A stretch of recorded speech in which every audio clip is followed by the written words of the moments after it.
Gauteng Corperative Governance MEC Lebogang Maile has suspended the Speaker of Tshwane Katlego Mathebe for 6 months without pay. He's also suspended the former Johannesburg Speaker Vasco Da Gama.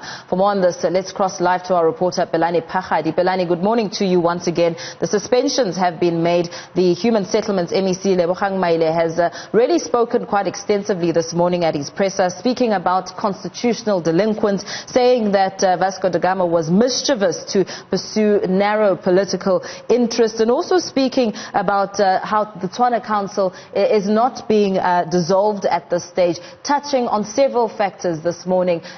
What more can you tell us about some of these points that I raised? Well, the first point that you've already rightfully said, a constitutional delinquent, that's what the term is used here to describe the two councillors, of which they are. The Lebogang Maile is saying that he does not have the power to remove any speaker, but he has the power to suspend or expel a councillor, and that is through the Code of Conduct of Councillors. That is one of the subsection. I think it's 14.6a. That's what he was quoting there as when he was coming through to deal with why he has the powers to suspend the councillors. And with me now is the MEC himself, Lebogang Maile. Thank you very much for joining us on Newzroom Africa. But people might want clarity as to say, perhaps, are you doing this on a political gain momentum? Are you doing this on behalf of the ANC to remove the DA on all the municipalities that they are holding here in Gauteng? No, we are implementing the law.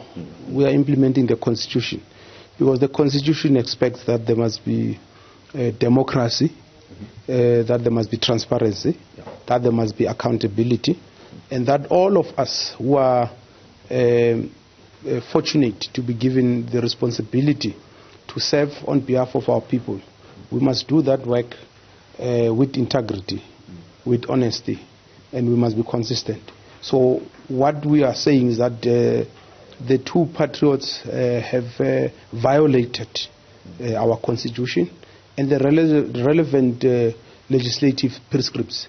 So to bring politics and accuse each other of being bullies and this and that, it's just not necessary. It's not going to help us. It's an attempt to defocus us from doing our work. Because the law is clear in terms of what is it that we must do and what is expected of us in the cooperative governance space. Definitely. And now people who may be asking themselves, what is it that the two councillors, particularly, let's rather begin with the one in Tshwane Katlego Mathebe. What did you really do that is so much unbecoming that it led to you suspending her without pay for 6 months? And in the period, of course, that will give the council any kind of power to appoint their own acting speaker until that particular time. Well, both of them have, in our view, contributed negatively towards the running of the council affairs, and contributed towards the disruptions of the council meetings.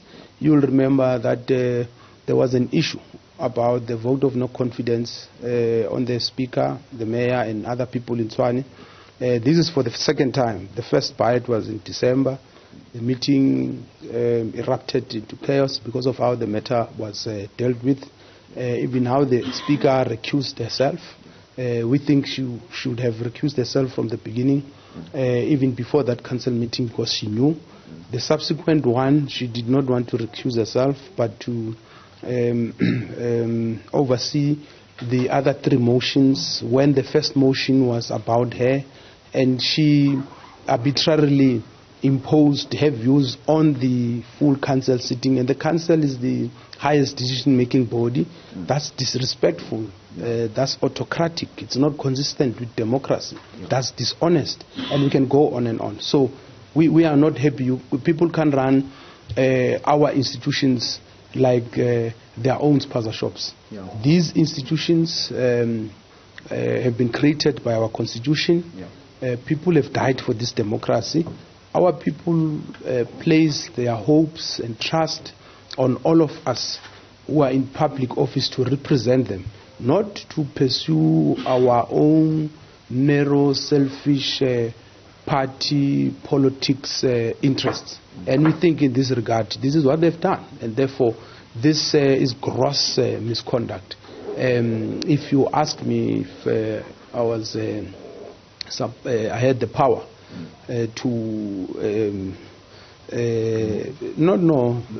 write the constitution, maybe I will even regard this as treason, because you can't just trample on the constitution of the republic so easily and get away with it. And you'd expect them that they're not going to let this lying low. They would want to seek recourse in the courts of law. And you say you're prepared in that regard? Yes, the courts of the land have got the final say on the interpretation of the law. And we are expecting that they will take the matters for review. And we don't have a problem with that because we respect the courts. And we will be bound by any decision that the courts will take. And we are confident that our courts are competent enough, as they've demonstrated previously, to make a sound, consistent, principled determination based on the constitution of the land. Definitely. Last one before I let you go now. Are you confident perhaps that with your intervention now, the Tshwane Council will now sit and then also get to deal with your directives? You've given them until the end of February. And if they fail to do that, I understand that you'll also take further steps.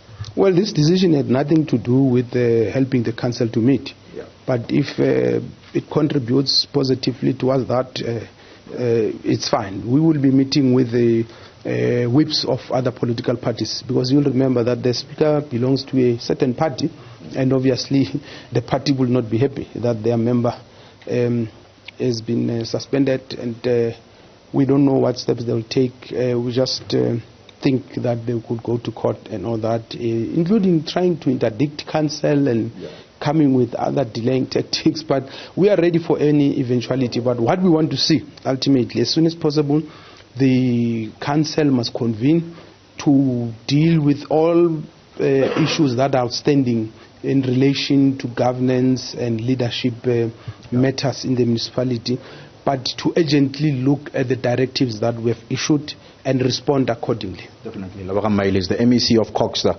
here in Gauteng. So just giving a bit of clarity as far as to what really led to him suspending the Speaker of Tshwane for 6 months without pay, and as well as the former Speaker of Johannesburg. And he suspends him as a councillor, of course, for about 3 months also without pay. Now the question will be, as far as Tshwane is concerned, as to who will be the Speaker. That will be a prerogative of the council.